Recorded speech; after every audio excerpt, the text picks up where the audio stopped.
Welcome to the Delight Your Marriage podcast, the show where you hear from amazing and inspiring wives sharing their struggles, triumphs, and advice for this journey called marriage.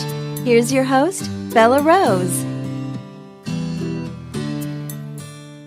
Hi there, this is Belah Rose, and you are listening to the Delight Your Marriage podcast, a show where I talk to wives and intimacy experts about how to have a wonderful marriage and intimacy in it. And so today I have a wonderful guest. Her name's Kay Bruner. But before we get into that, I want to just share with you something that is near and dear to my heart and the mission of the Delight Your Marriage podcast, and that is reviews. If you've already left me a review at Delight Your Marriage, on the iTunes app, I want to thank you so much because that's been a huge help in getting more listeners. But here's one that I really loved, and it said, "I'm new to this podcast. First, Belah has a wonderfully engaging and pleasant delivery, very, very listenable. Really appreciate her approach to this topic as well.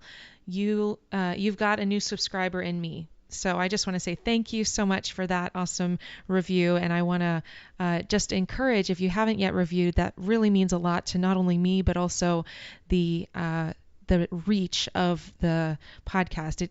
As it gets more reviews, it continues to help people find it. So thank you so much for that.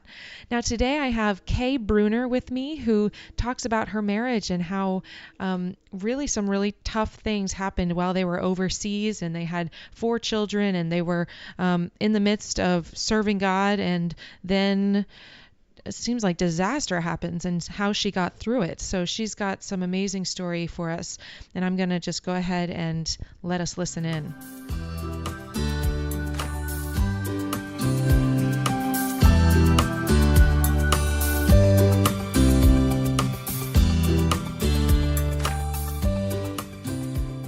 Hi there, Delight Your Marriage listener. I want to thank you so much for joining me today. I've got Kay Bruner with me. And hi, Kay. Welcome to the Delight Your Marriage podcast. Hi, thanks for having me. Absolutely. I'm really glad you're here. Would you be willing to introduce yourself and your family and a little bit about your day-to-day life? Well, sure. I'm a writer and a counselor. And what that looks like at this point in my life is I don't have a clue. Things just happen. Sometimes I have clients, sometimes I don't. Sometimes I have writing projects, sometimes I don't. I'm an empty nester. My husband and I just sent our youngest child off to college this fall. So I'm also just kind of feeling disoriented as a human being, because I have been, all my work has always been kind of around the kids and around the home, and I've done stuff, but it's always been I've never had a full-time job outside the home. It's always been something, some permutation of doing something around the family. And so, So my husband and I are trying to, kind of reorient ourselves and decide what we're going to do with ourselves, at this point. But we love to travel. So we've been doing that. And he loves to collect points, from credit cards and stuff. So it's the best hobby ever. He gets the points and then we go places. So, oh, that's cool. Yeah. So that's kind of where we're at. Yeah. No, that's great. I hear it feels like most of life is some kind of transition, doesn't it? Yes. Yes. Yes. And it's always a surprise too. Like, oh my gosh, it's a transition again. Why is it a shock? I don't know. Right. When it's like a constant, we're in flux. Yeah. So yeah, I hear that. I used to think I would get my life all figured out, and then I'm almost 50 now, and I'm starting to realize, oh no, that's not the plan. So. Oh, good. Okay, good to hear. I'm going to take that from you because I feel the same way. Yeah. Well, would you tell me a little bit about you and your husband's personalities then? Well, he is very introverted and I am pretty much introverted. I like to talk to people one-on-one. Like, this is great for me, but groups, I tend to get really weird and awkward in groups, and I just want to go home and read a book. I'm a counselor, so I'm used to one person being in the room with me, and I really love that. But he's a real introvert, and I'm sort of a marginal introvert. And, Yeah. he's a lot more, even though he's really quiet, he's a lot more adventurous than I am, like really, risk taking. And he's the youngest in his family, and I'm the oldest in my family. And so, I'm sort of the classic, really good girl, did never do anything wrong, Yeah. tried to live up to everybody's expectations. And he just like acted really great and slid under the radar. So, yeah, it's kind of us. He's really good for Yeah. me because he pulls me out of all of my, I always think there's a rule. And if there's not an actual rule, I will make one up, And so he kind of gets me out of that, which is really good. Yeah. I feel like that is a part of personality, is like the rule breakers and the rule Mm-hmm. setters, you kind of have Oh, yeah. that dynamic there. Yeah. Yeah, that's funny. Well, this podcast is all about inspiring wives to live in wholehearted intimacy. And so I'd love for you to share maybe a scripture or a quote that has meant a lot to you over the years. Yeah. About intimacy.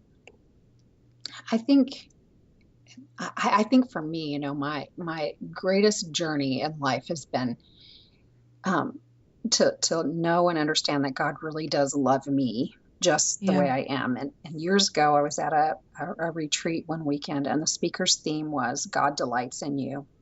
And I remember sitting there thinking, we were missionaries overseas at the time, So I remember sitting there thinking, oh, yeah, I know the Bible says that, and so it must be true, but I'm not experiencing that, and I'm not living that way, in my own life. Not for myself, not in my marriage, not in any part of my life was I living as though God delights in me. And somehow even though that experience was, 20 years ago, for me, that's like really kind of, I think maybe just the work of my whole life is to find myself more and more in that place where I really, truly, deeply believe and experience that God does delight in me. Yeah, that's powerful. And what do you think, I mean, practically speaking, what does that look like when you understand that God delights in you? Gosh, just to stop trying so hard, Yeah. like that I don't have to earn anything. And it's not about, how much I do, how much I accomplish in a day or how well I do it, that I can be feeling, I have such high standards for myself, that, for me to stop all of that and to say, God delights in me.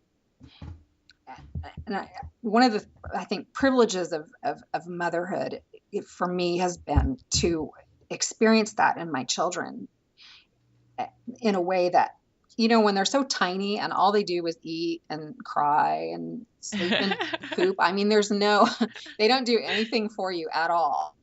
Right. And I can just remember, for some reason, especially with our third child, I remember when he was just a few days old, being awake with him in the middle of the night, with a lamp on beside the bed and just looking at him and just being like, oh, I just, just adore this baby, And I remember Andy waking up and saying to me, what are you doing? And I was like, I am just falling in love with my child. And, and for me, to put those two things together, like I can love this person who doesn't do anything for me, and that God can love me that way too. For me, has been one of the most powerful things about being a mom. That's great to hear. Yeah, I love that. And I mentioned my kids are still very little, and so I still have that when they're crying in the middle of the night, just holding them, and I think God teaches me a lot about how He loves me, that I can't do anything for Him to love me more. Yeah. And that does. I mean, it sounds kind of, theoretical, but man, it has changed my life. It has changed my life, to stop trying so hard and just go, okay, He loves me. Yeah. That's powerful. That's really good. Well, here's my next question for you is if you would tell us about a story of a difficult season or struggle in your marriage, and how you've overcome it.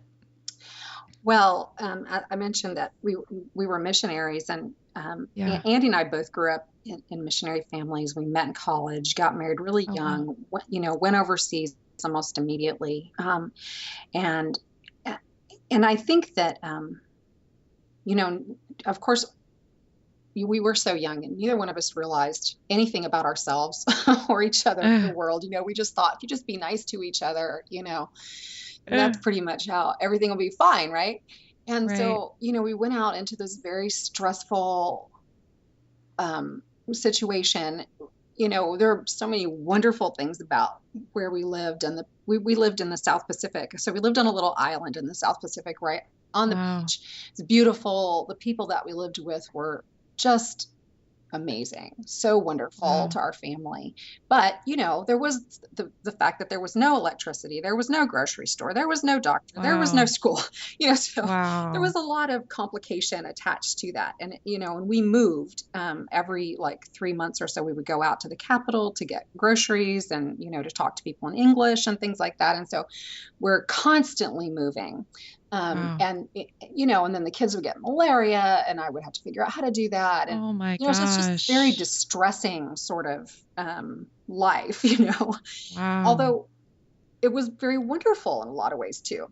So, so for me, all of that stress, I didn't know. And so of course I'm trying all this time, to be so good at everything and to hold myself up to these high standards and be a good missionary and be a good mom and be a good wife. And gosh, inside I was just, breaking apart really. And my husband, as the strong introvert, he I don't think he even experienced anything emotionally really.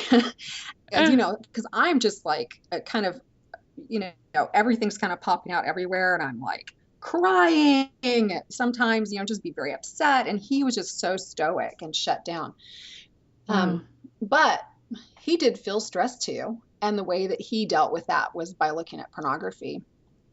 And so here we are, the missionary couple.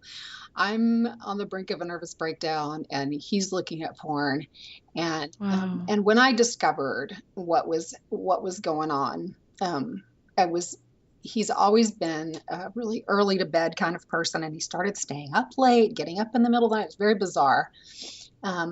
And when I would ask him what was going on, he would say he was, playing a video game or something. It was just weird. And so finally one night, I remember I woke up 3 a.m. and he was not in bed again. And I went out in the living room and I said, "You are looking at porn, aren't you?" And he goes, "Yeah." Oh, man. Yeah. And he had initially kind of this reaction that a lot of guys do, which is relief, I think. Yeah. And so, he was really happy that I discovered, because now he thought, oh, okay, as long as she knows, it'll be fine, because I don't really want to do this. He hadn't wanted to do it for a while. He tried to quit. He couldn't. And of course, again, neither of us knew the first thing about anything. And we both thought that as long as he was repentant, then that would be the end of the story.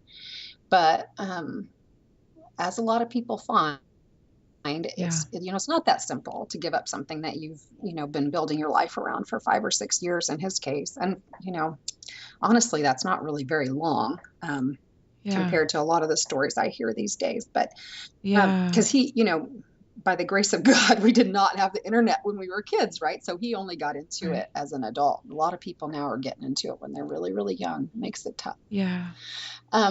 So anyway, of course, quitting wasn't that easy. And then eventually, he was hiding things from me again. And he used somebody else's computer and got discovered. And not surprisingly, our mission board took a dim view of his behavior. And then they had to decide what to do with us. And we had to come back to the States kind of in a crisis mode, and I just completely came unglued. I was just really, I couldn't eat, I couldn't sleep, I couldn't think, I couldn't cook. I couldn't follow a recipe, all the way through Yeah. from start to finish. I had, really, I was really severely depressed Wow. and, and then we're trying to, again, transition our family back to the States and, where we have, no church, no, it was just a Wow. huge, huge mess. Um, Wow. and, and I think, as I look back on that whole thing, I'm grateful, which, Yeah. sounds like kind of a stupid thing to say, on the surface, I Mm. think, but I think for me, because I was um, so sold out to the idea that what I really needed to be was perfect. Wow. Figure out what your spiritual life is and be perfect. Figure out, Yeah. how you're supposed to be in ministry and be perfect. Figure out how you're supposed to be a mother and be perfect. Figure out how you're supposed to be a wife and be perfect. And I was so sold out to that idea of perfection that it built this wall. When it came to emotional intimacy, I didn't need anybody or anything because I had figured it out, you know? Mm. And I really, Yeah. I look back on that and I really think, it was the mercy of God that, and what he redeemed out of that was, you know, showing me that love is really the way forward. And the fact that he delights in me and he spoke Yeah. that word of delight into my life, probably, I don't know, 5 or 6 years before the nervous breakdown ever happened or I ever knew about my husband's porn. And I feel like he was really Yeah. preparing me, to show me that there's this whole other way of being that has nothing to do with me or how well I do or don't do. Um, and to translate that from how God loves me into how that can work in our marriage and in our relationship with each other. Wow.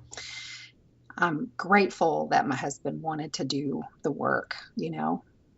and get out. And that's the other, real gift of the whole situation was because we lost everything. There was no avoiding it.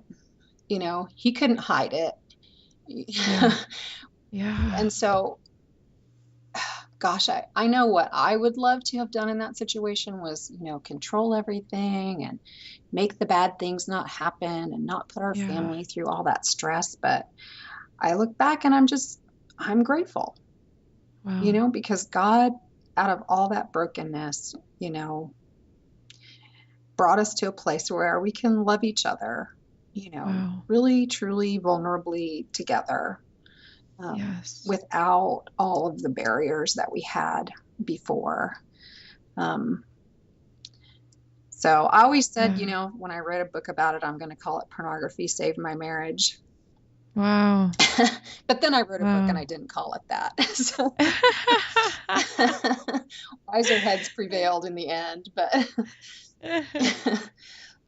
no. That's awesome. When this was all going on, you mentioned that you were severely depressed during Yeah. it. So, yeah, how were you able to kind of function and have your kids? And how many kids do you have again? We have Sorry. 4 kids. Oh my gosh. Yes. Wow. I didn't function. Ah, It's just the truth is I was just really just laid flat for about 6 months. wow. And I remember here's how bad it was. So we're here in Dallas. I would get in my car. I would think, oh, I'm going to go to Walmart. I would pull out of the driveway and I would literally have no idea which way to turn to go to Walmart. And so Wow. I would pull back in the driveway and get Wow. out of the car and say, well, Andy's going to have to go to Walmart because I really can't remember where it is. Wow. So I didn't function. And actually, a lot of women who go through this meet the Yeah. criteria for post-traumatic stress disorder, for PTSD, which Yeah. you hear that talked about in terms of, veterans, combat veterans usually, but Right. yeah, a lot of women meet the criteria, and I think I probably did. I just had everything on earth. Wow. Yeah. Well, how did you come out of this? How was after that 6 months? I mean, how were you able to, uh, get back to functioning? Well, I was so fortunate that Andy really wanted to, he wanted to be better. So Yeah. I didn't have to try to, maneuver him to, to do what he was supposed to do. Okay. Um, and I think, we each worked on our own stuff. So, you know, there was solving the porn issue, that kind of happened. But really, I think the thing that really helped me the most was we started just spending a lot of time together. Um, Oh and wow. the way that happened was he said, I don't even remember, I don't know how he came up with this, but he was like, we're going to have a bubble bath every night. And so our kids were young enough that they went to bed. Um, and so the kids would go to bed, and at 9 o'clock every night, Andy and I would have a bubble bath. Wow. And we sat there. And when we first started, I know we would last like 15 minutes or so. And sometimes we would, and he was really good. He'd always been really good about listening to me. And so I Wow. would just say, whatever, whatever. And sometimes it was Wow. awful. It was bad. And we would sit in Wow. there in that bubble bath and, and the I'm glad the walls can't talk in my bathroom, because I would just say whatever. And he would just Yeah. sit there and listen to me. And I think that's really the fact that he was willing to listen and hear how I felt. And he didn't correct me. I mean, sometimes he would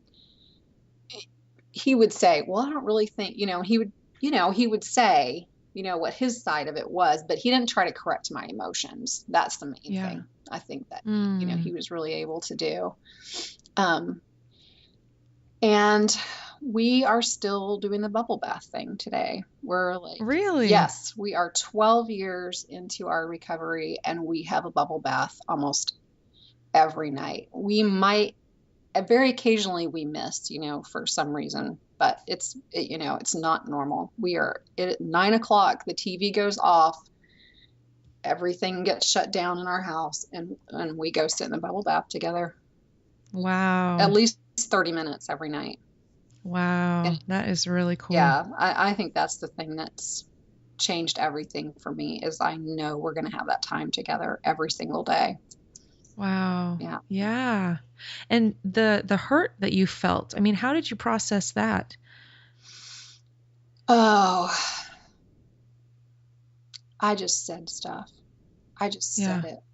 And I don't know, Yeah. I don't know, I don't know why I sat there and listened. Yeah. Right when it first happened, we were overseas, it was a Sunday morning. I remember we, I was kind of progressing toward the edge, I could just kind of Yeah. feel myself getting closer and closer to the edge. And everything had come out, and they were trying to decide what were they going to do with us and what was going to happen. And I remember we got dressed for church that Sunday morning, and we were walking to church, and I stopped in the middle of the road, and I just said, I cannot Wow. take one more step. I said, I'm done. I am done.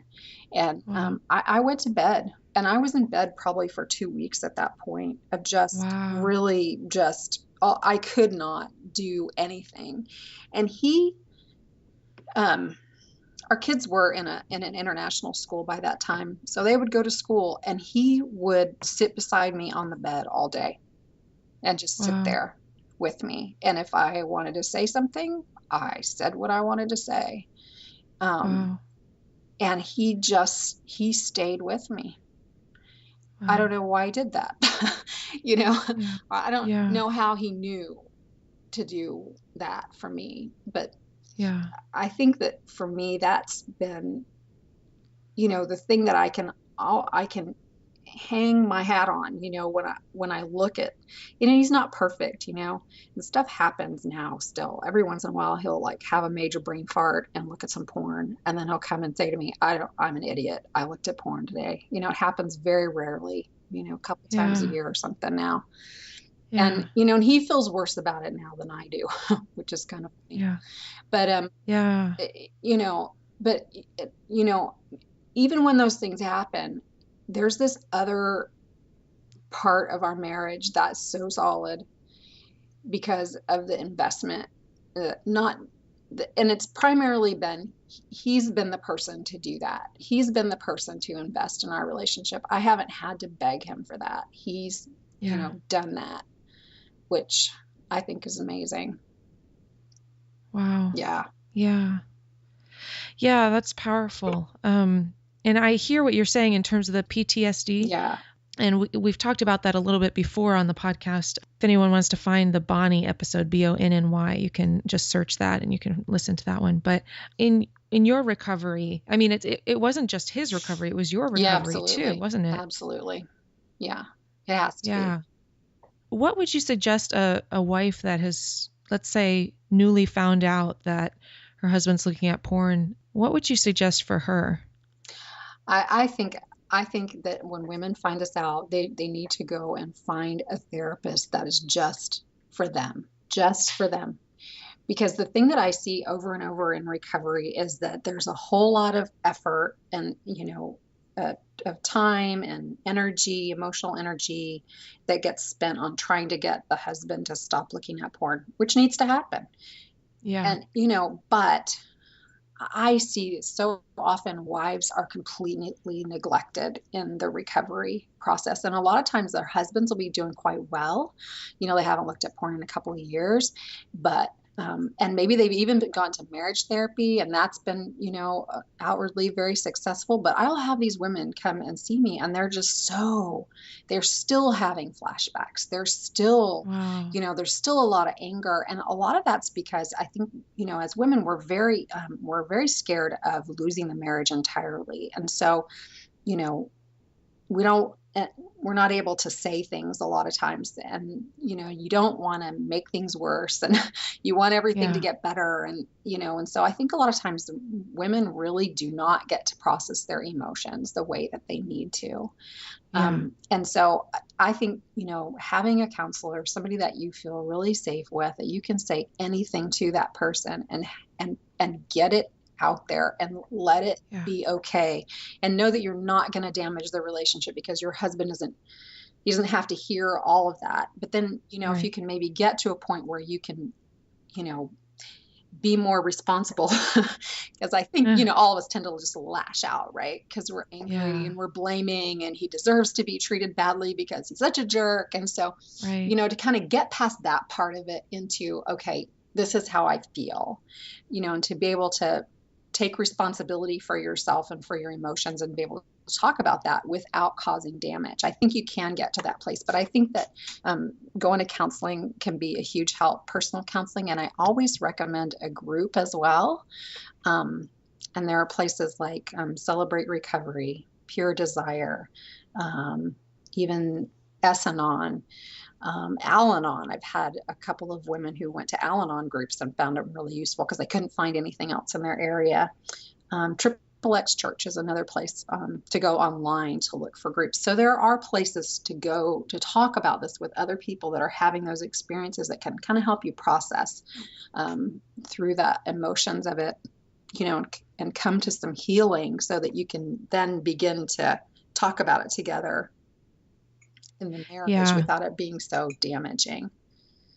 I wasn't really worried about damage. I was so mad when it happened to me, that I just said whatever. And I'm really fortunate that, Andy stuck it out. Yeah, I was able to listen to all the hard stuff. Yeah, that's really good. For any husbands who's out there, that sounds like that's important. Just listen. Yeah. Don't defend yourself. Just listen. Yeah. Yep. And all the resources that you listed, we're going to have on the Delight Your Marriage show notes page. So you Okay. can just search for Kay, K-A-Y, and then all of the resources will pop up. So that'll be easier for you. Well, that's a powerful story. So how were the kids in the midst of this? Like, did they know what was happening? Did they find out? How did that work?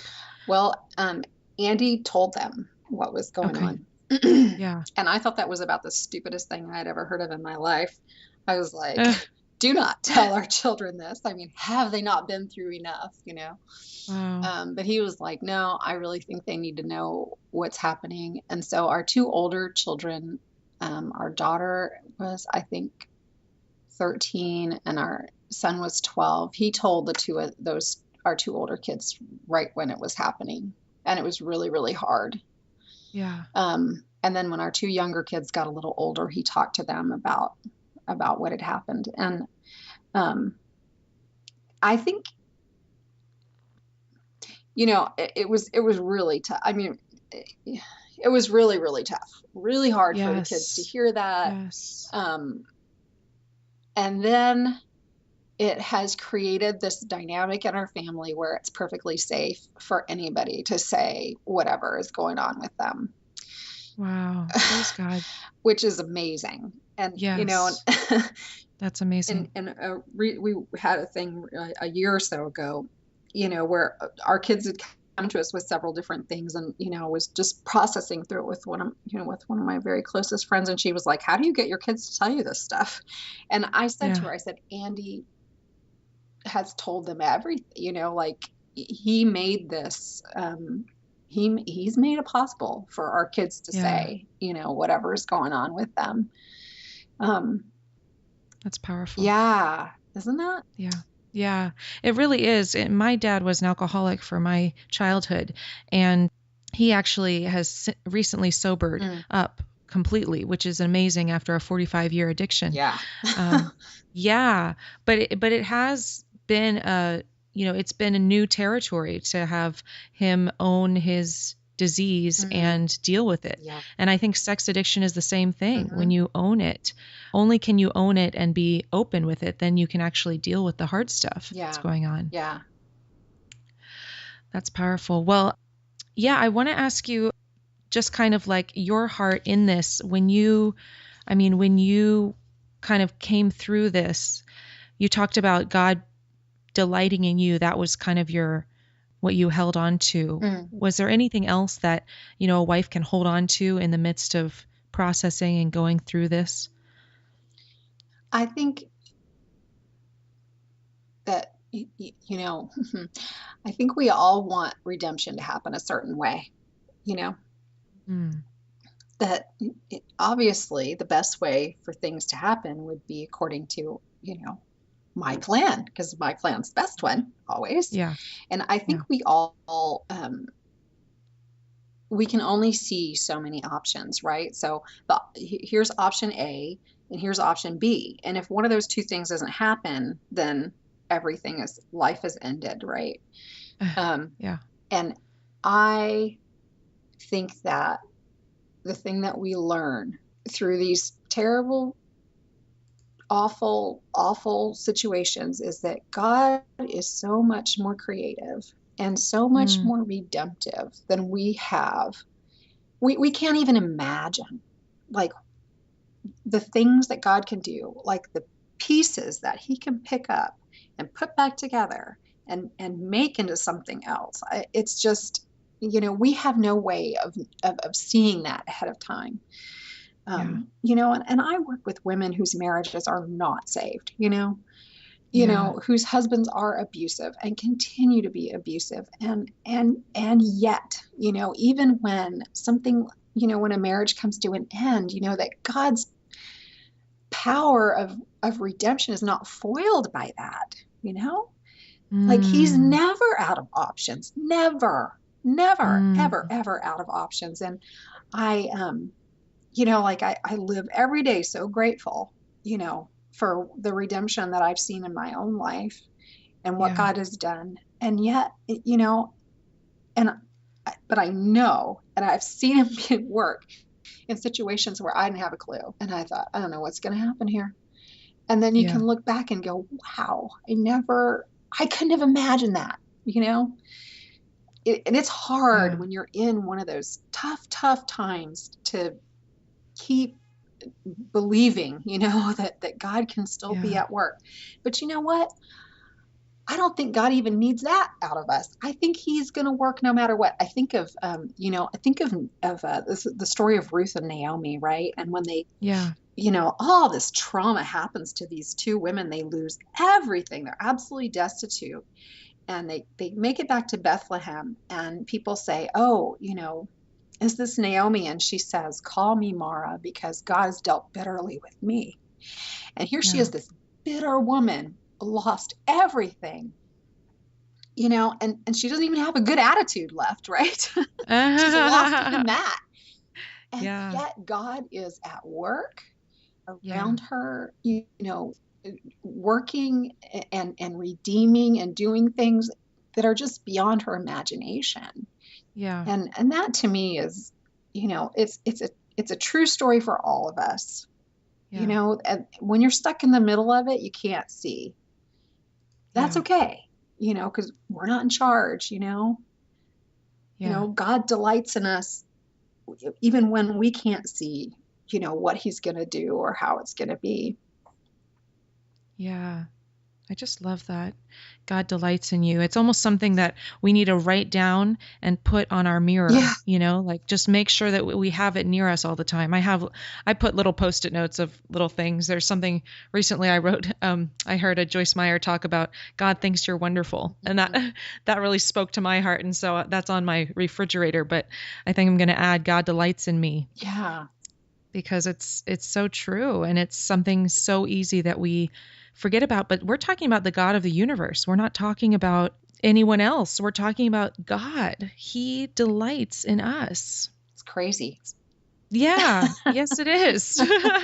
It's no wonder we don't get it, because Right, it's just really right. incomprehensible. Right. Even in the midst of our mess, like you said, like a kid with spaghetti sauce all over his face, you as a parent still delight in your child. Of course. Same with God in the middle of our mess. It's wonderful.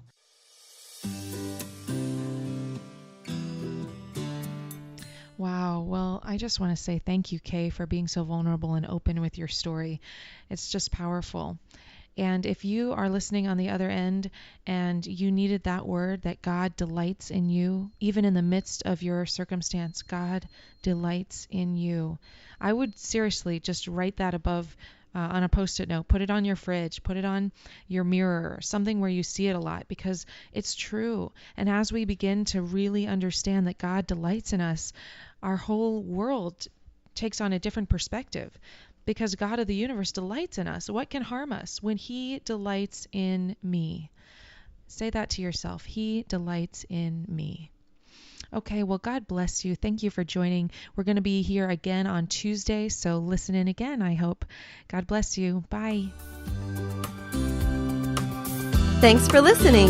Stop by delightyourmarriage.com to check out all the show notes, as well as many more resources and articles. Until next time, live with love, wisdom, and passion.